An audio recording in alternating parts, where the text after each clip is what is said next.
So today I just wanted to cover a topic really quickly, and that is, does the VCA you use matter? So I've got two 6HP VCAs here that I'm going to be putting head to head. I've got the Make Noise Moddemix and the Befaco A B+C.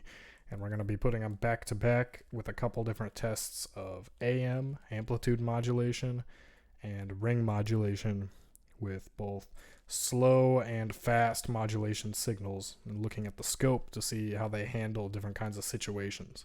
So just looking at the two of these side by side, it's immediately apparent that the A B+C has an extra trick up its sleeve compared to the Moddemix, a trick or two actually. The most obvious thing is we've got this C added in to the VCA signal. We have the ability to put an offset to whatever is going on with the signals A and B. The other thing is that both of these knobs actually function as inverters as well. We can take either signal that's plugged into B or C, or just the normal voltages, and we can take them into negative territory or invert them. Really handy if you have a unipolar signal and you want it to go negative instead of staying positive all the time.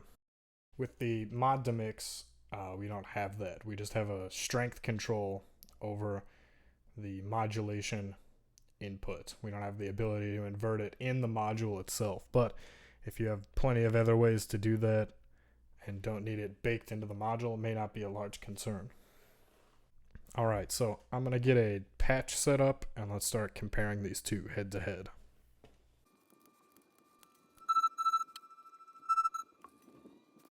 Okay, now we've got a patch set up. We can see some stuff on the scope. So let's start by listening to the Moddemix and looking at its wave first. It'll be the blue trace on the scope. So I just have a sine wave on both outputs. A really slow sine wave coming from the sync iter here, and another sine wave coming from the disting Mark IV. Those are both of the signals I'm using. So, as you can see, the Moddemix is doing something kind of interesting, and it's really easy to see when we're using a slower modulation signal like this. But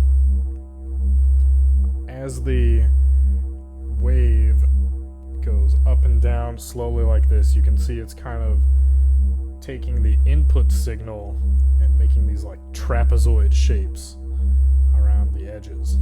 That's something I didn't know it did until I really plugged it in and looked at it under the microscope.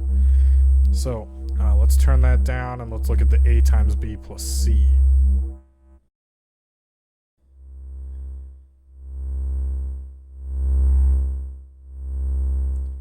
So another thing about A B+C is that with this multiplication control, you can actually push it way past. It actually goes to the original signal times 2. That's how much gain you're able to get on this thing. You can see it gets absolutely ridiculous. Tame that down a little bit. So this VCA also has its own quirks when it's shaping the signal, as you can see. You can see at the bottom of the sine wave there's a little divot. And on the pure signal, it's not a mathematically perfect sine wave, so that little divot is present on the original signal as well, but it's a little bit more pronounced when it's run through A B+C. So now let's bring Moddemix back in and let's look both at the waves side by side. Alright, I'm going to adjust the B control, see if we can get them about at the same amplitude. So there, you can see both of them going the same time on the scope now. Let's listen back and forth to each one individually now. Here we go, a couple in a row.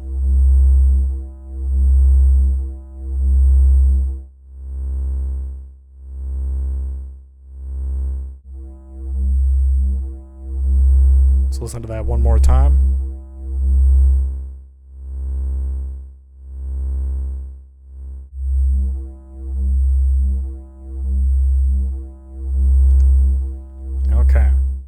So now there's how it behaves with a slow sine wave modulating. Let's now do some classic AM synthesis, get a really fast sine wave out of our modulation oscillator here, and let's see how both of them react to that. Okay, I've tuned up the modulation oscillator to a faster pitch. Let's listen to the Moddemix first.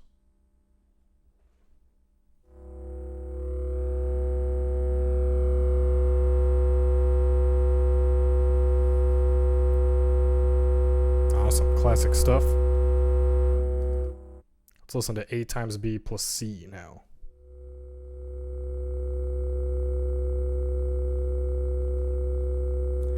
Might be kind of hard to tell unless we do them back to back. So let's bring the Moddemix back in, sync up their volume, and then let's go back and forth, just like we did with the last example.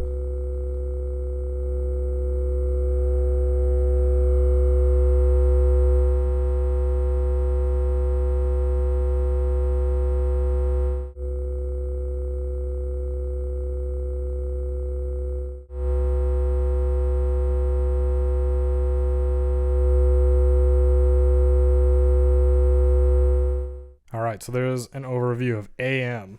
Now I'm going to take instead of using the unipolar output, let's use the bipolar output, and let's listen to how each of these handle ring modulation. Okay, got my patch set up, got a nice slow sine wave coming out of the sync eiters, so let's listen to the Moddemix first.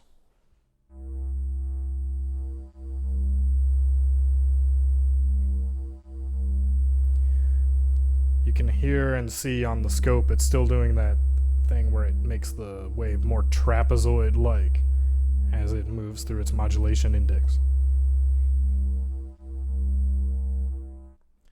Alright, how about A times B plus C?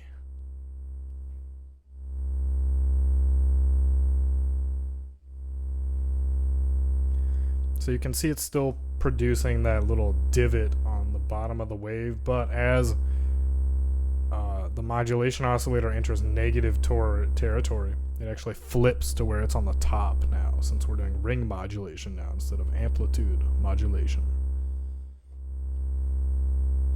So let's listen to both at the same time, just try and sync up their amplitudes, and we'll go back and forth for a direct comparison.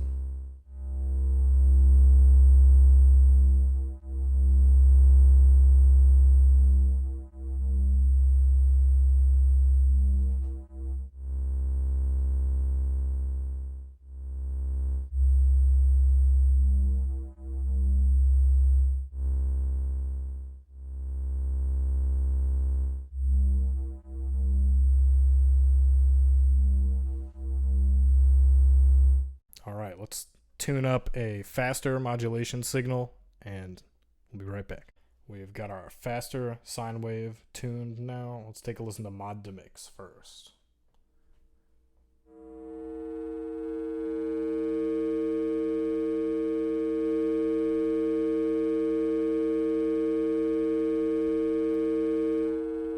Alright, let's hear how A times B plus C handles this same signal.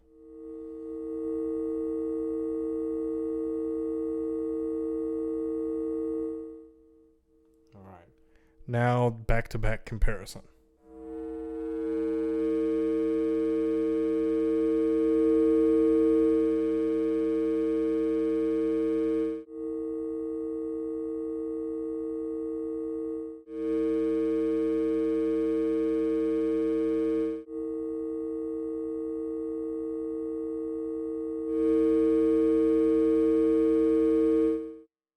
So as you can see from the testing we did, both of these, even though they're tools designed for mostly the same purpose and they're the exact same size, both, one, sound different, and two, bring more or less onboard options to the table for patching.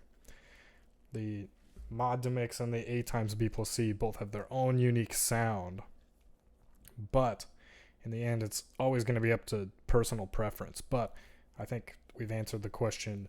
Yes, the VCA you use does definitely matter. And whether or not you're talking about where it has some of these extra controls, like the A times B plus C. That's always a bonus. But even ignoring the extra controls, there's definitely a massive tone difference when you're using VCAs as a complex tone shaping device as well. So let me know if you enjoyed detailed head-to-heads like this and may get to work on some new ones in the future. Hit that subscribe button and let me know down in the comments below what you'd like to see next.